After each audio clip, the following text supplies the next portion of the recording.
Did you guys see that the Catholic Church is actually releasing an MMO? Massively multiplayer online.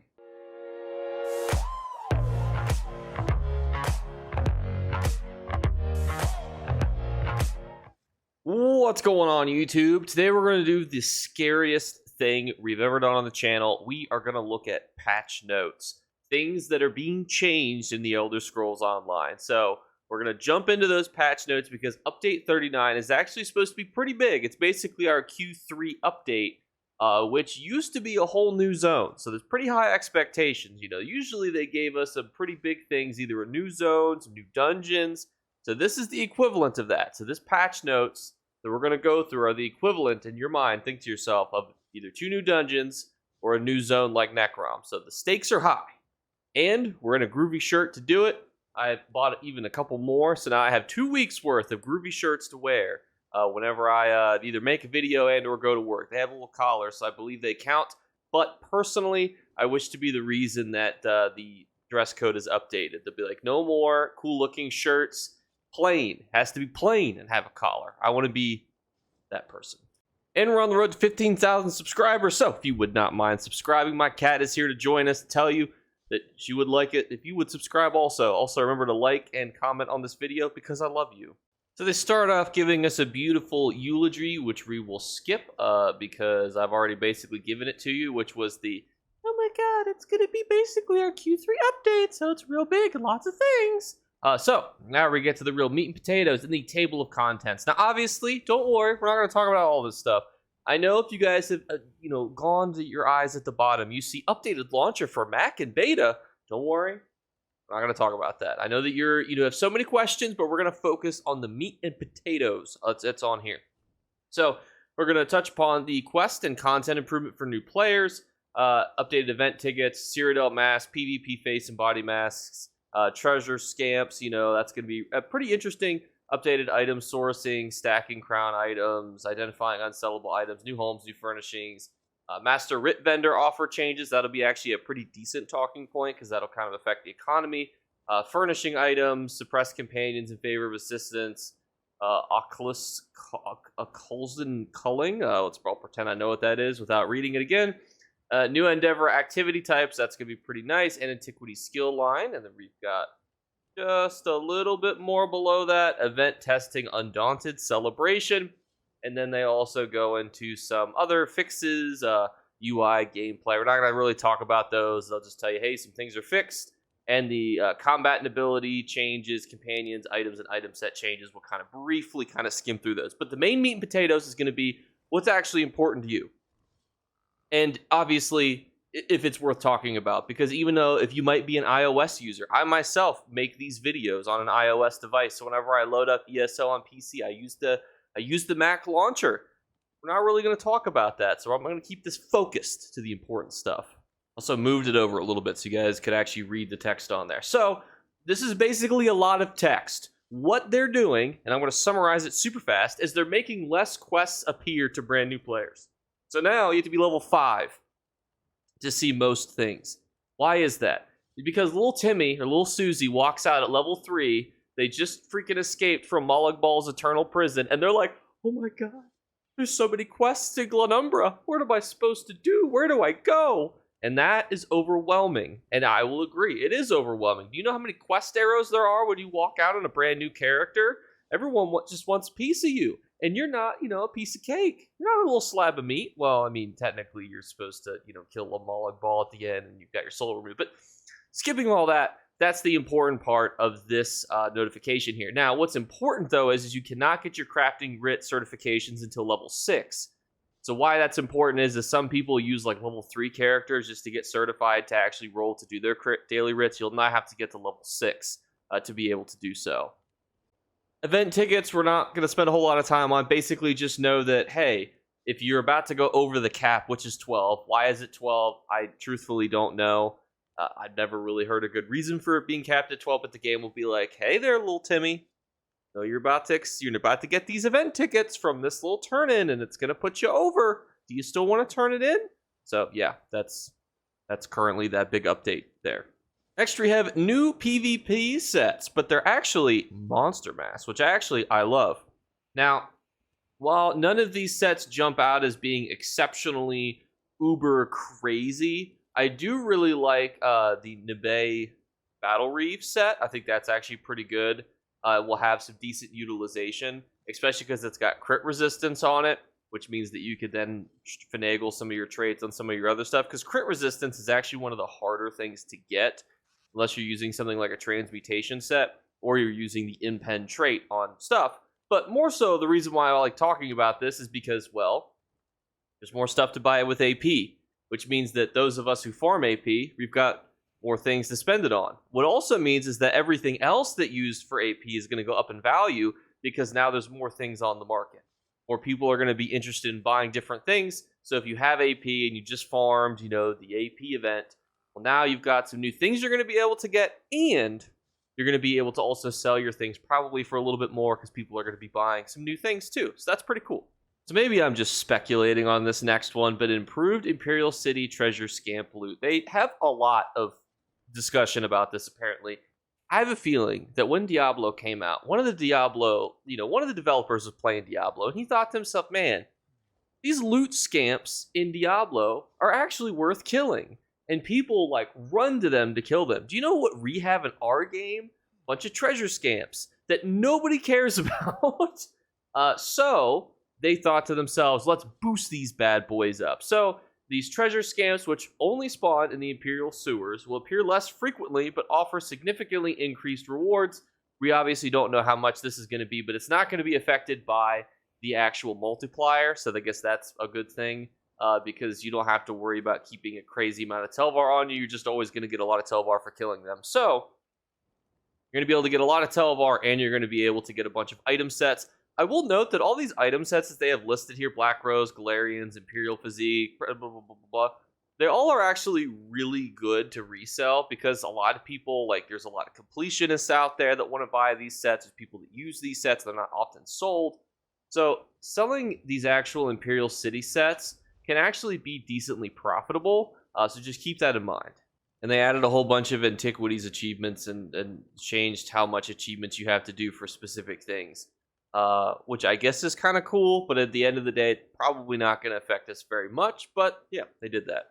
And we kind of already knew this, but for those of you who may not have known how Rewards of the Worthy generally work now, is because there's a lot of sets that are in Rewards of the Worthy. So now they kind of put the newer Rewards of the Worthy set in there, and they take some of the old ones out, and they actually put them into Cyrodiil coffers. So they kind of outline that process here. It's not super impactful. Generally, you kind of know what you're farming, because new Rewards of the Worthy sets come out, and you're like, oh yeah, this is goated with the sauce. I'm going to go farm this. And then you just do that. But you do have the ability, if you would want to farm it other ways, you could certainly do bounty and scout missions and stuff too, as well to get these things, but probably not worth doing. Most of us probably grinded a decent chunk of AP, and this is really just outlining how we could convert that AP if we wanted to. Another big change that might seem insignificant, there are a lot of zones out there that aren't being invaded by dragons, Daedric princes, and so on and so forth, so they don't have world events. Hughes Bane and Gold Coast are good examples of that. So now they're actually basically adding the jewelry drops, which notoriously have been difficult to get because it's hey, where am I supposed to get this jewelry from? Now they're going to be the world bosses. So it's just an important distinction. Now, Hughes Bane has better sets than the Gold Coast. There's nothing really that you're going to be a Mariah's ring, we're set for life. No. Now, Hughes Bane has some better sets, so that's important to note. But overall, I think it's a really nice change. There's a couple zones like this, so if there is no public event zone, public event in that zone, so no world events of dragons, no Molag Bal incursion, no freaking crabs coming out of the ocean in Somerset, no Harrow storms. If there's nothing in that, now you'll actually be able to get the jewelry from your world bosses. If not, the jewelry will still drop from those public events. Just looping this all together here. So there's 2 new homes. Yeah, woo, cool houses, love those. And new furnishings. Now, the new furnishings is important because now when you do your Telvanni Peninsula quests, well, guess what? You now have a chance to get 22 new structural furnishing plans from your Necrom rewards coffers, which is OP because they're going to sell for a lot of money. So when this update is live, get those rewards coffers and start cracking them. Now, there's a question.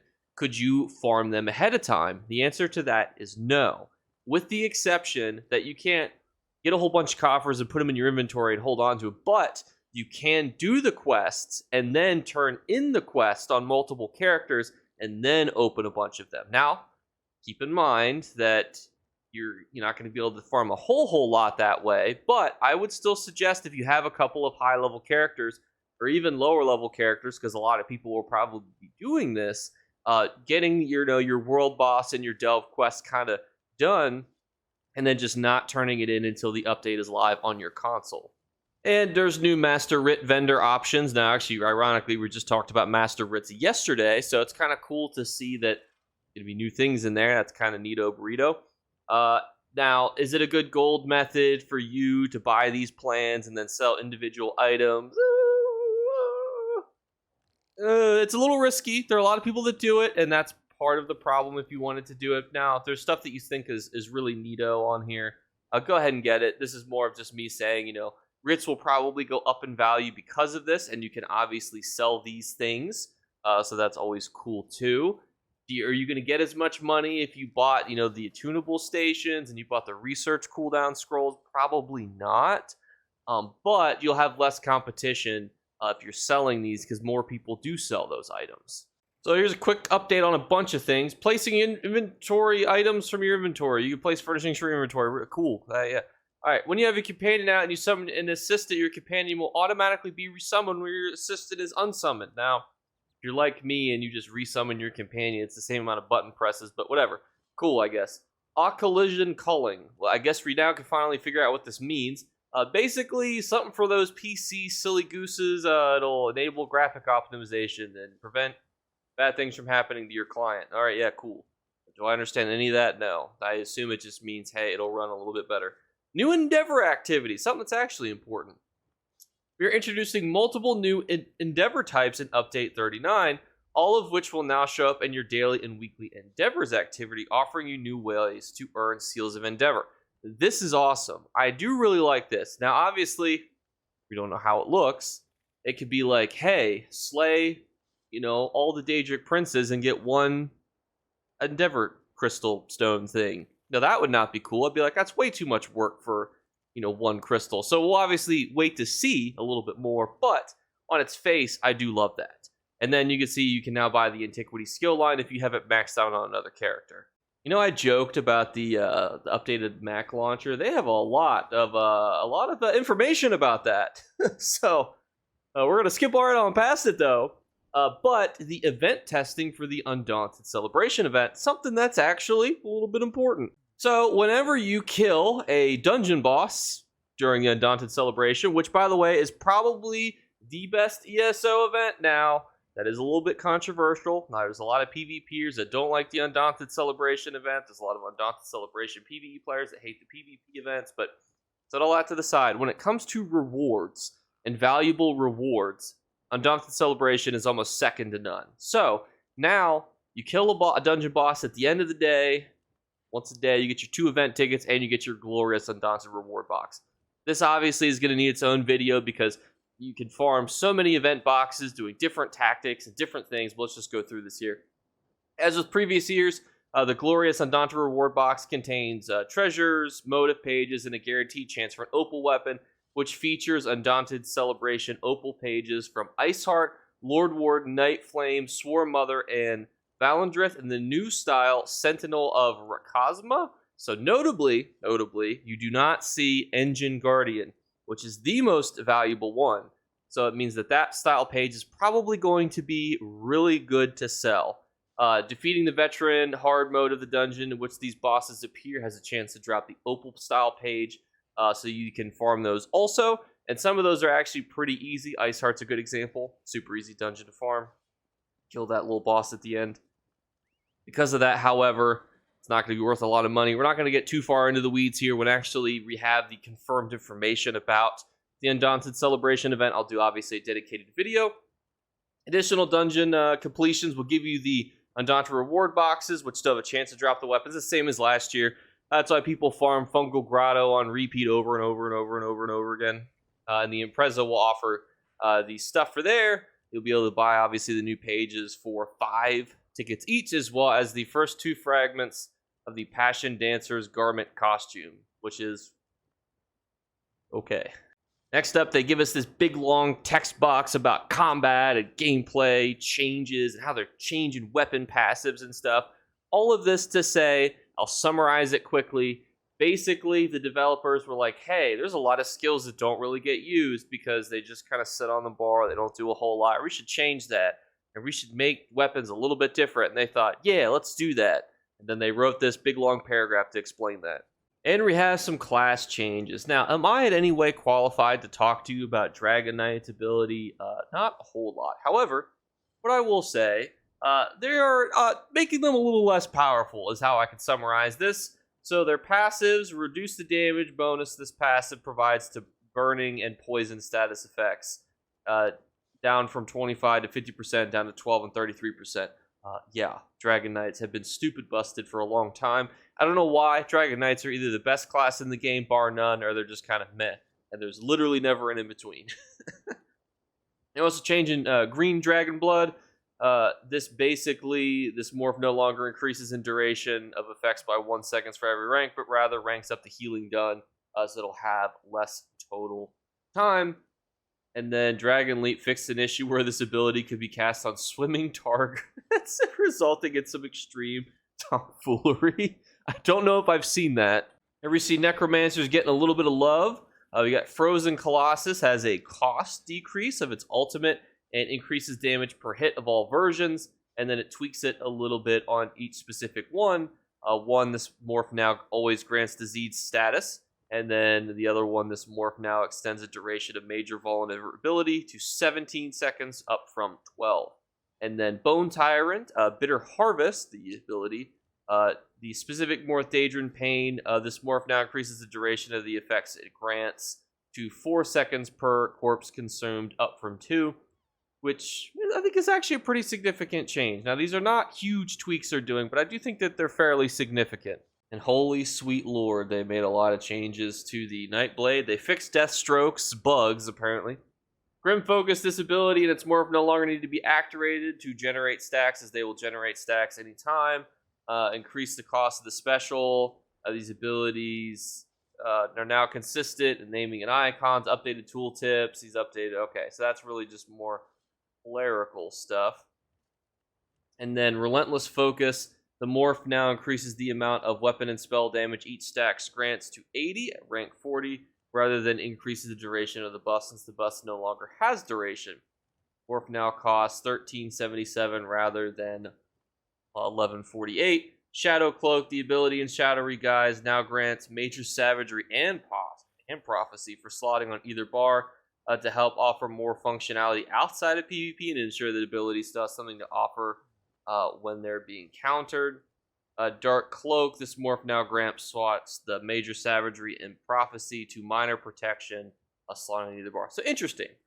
I don't necessarily know how much effect that's going to have, except that it's a pretty unique change. Sorcerer, my bread and butter. Bound Armor has been pretty useless for a long time, in my opinion, unless you're really trying to do something oddly specific. This ability in Smorph now grant the passive bonus on both bars while slotted. This is great. This might actually mean that it is actually utilized. Now, obviously, I play Sorcerer, so this is actually something that I could speak pretty heavily to.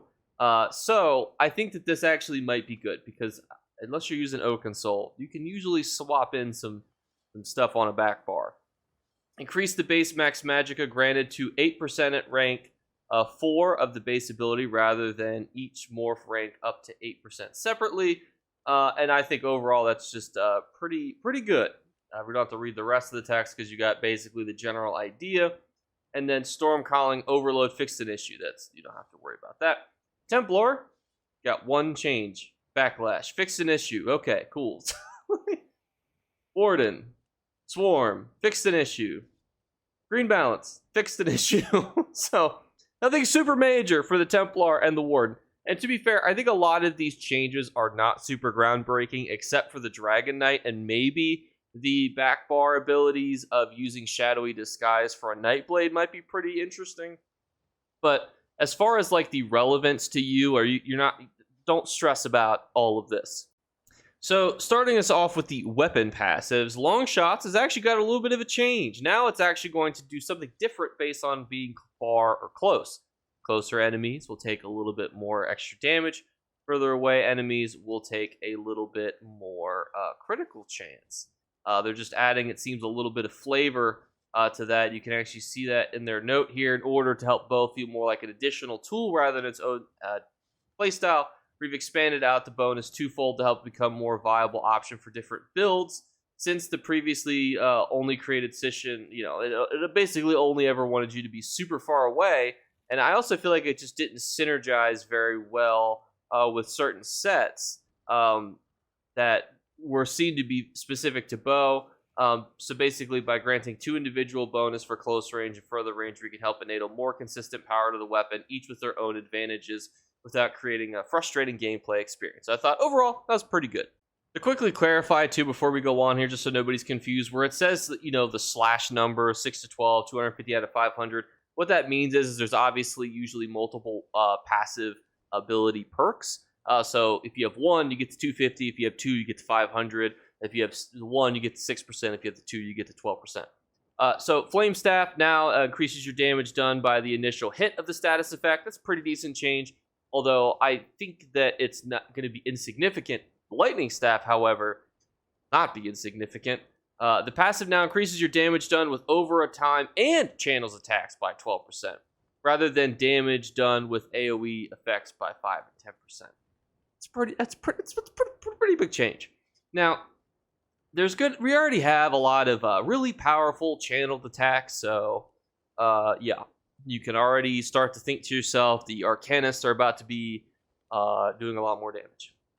Penetrated Magic, this passive now causes your Destruction Staff ability to ignore resistance of a specific amount versus the actual 5 to 10% of target spell resistance. I think a lot of the reasons that they're getting away from these percentage changes where possible too is it's less calculation. So instead of the game having to now calculate 5 to 10% additional damage to your opponent or 5 to 10% of their target spell resistance, it's just, this is a number that you do all the time based on how many passive ranks you have. So I think that's going to really help hone down on even more some of the computing lag and whatnot.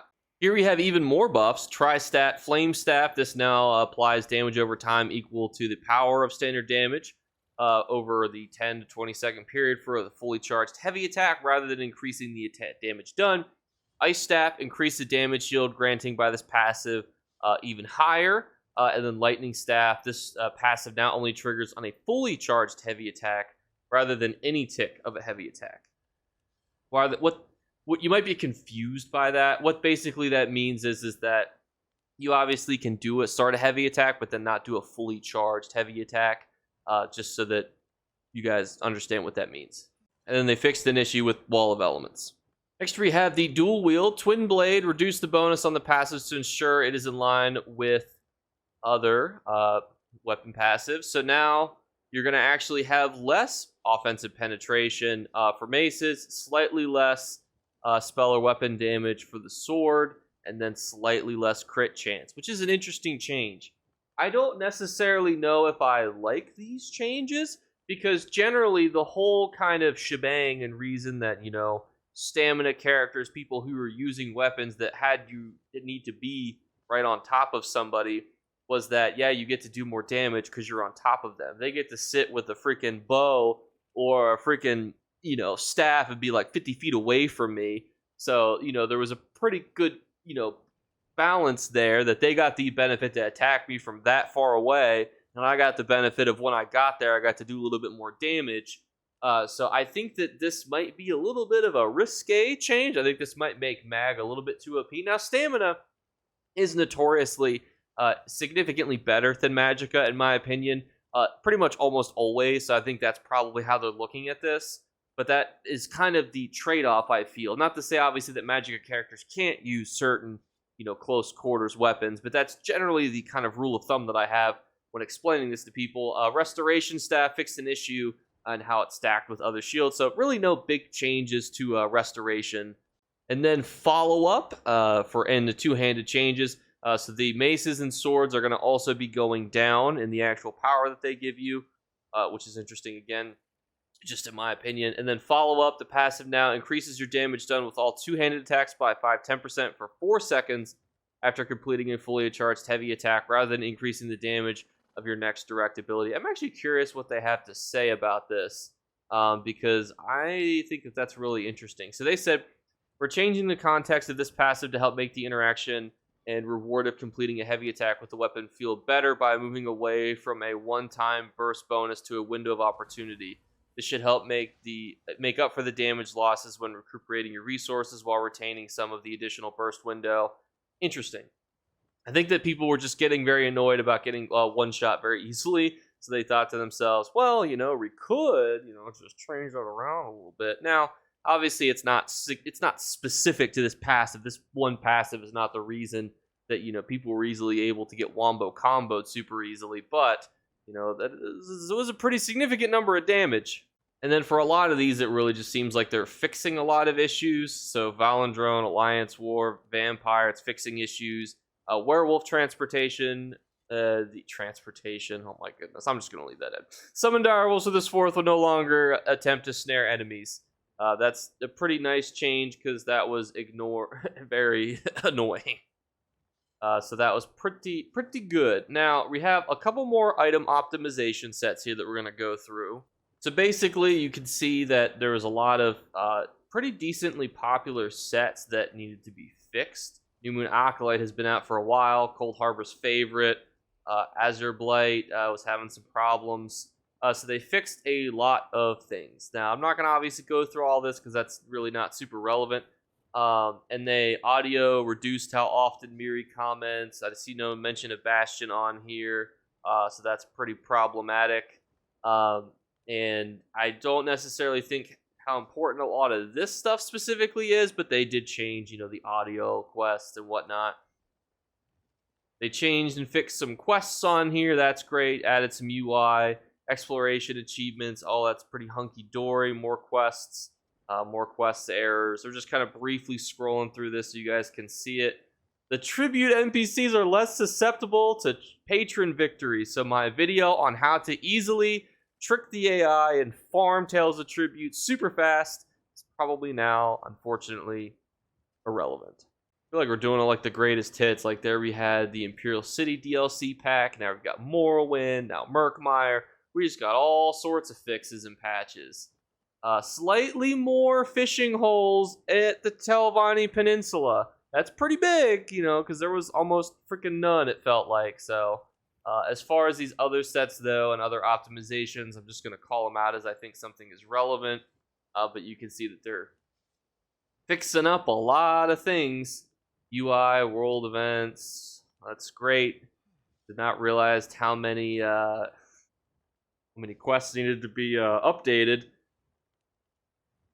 Reworked all the Thieves Guild story and personal quests, so there's no longer a skill rank requirement. No more skill... Wow. This is actually pretty good. Reworked all Thieves Guild stories, so you no longer have to do like 50,000 daily quests to actually just get through the Thieves Guild storyline. That's pretty cool. And they did that for the Dark Brotherhood as well, which, hey, I think that's pretty good, especially because there was so much grinding needed to do those.